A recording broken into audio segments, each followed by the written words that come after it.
இந்த கல்லில் இப்படி போடும்போது ஃபஸ்ட்டே எண்ணெய் ஊற்றிடக்கூடாது. இப்படி போட்டு கொஞ்ச நேரம் இருந்துட்டு மறுபடியும் திருப்பி போட்டுட்டு அப்புறம் எண்ணெய் ஊற்றி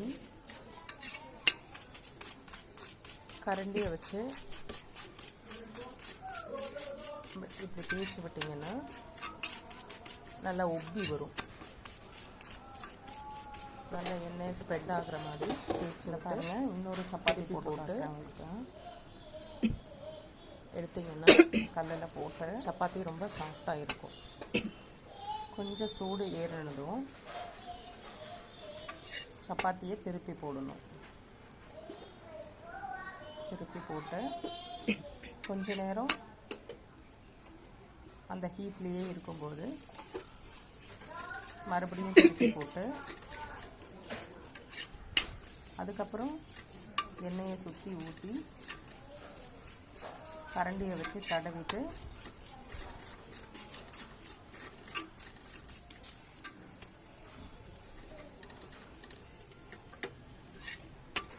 திருப்பி போடுங்க.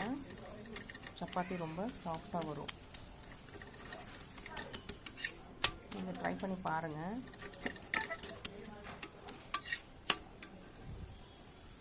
ட்ரை பண்ணி பார்த்துட்டு சப்பாத்தி எப்படி வந்ததுன்னு சொல்லுங்கள். சப்பாத்தி மாவு பிசைகிறது ஒரு ட்ரிக்குன்னா சப்பாத்தி சுட்டு எடுக்கிறதும் ஒரு ட்ரிக்கு.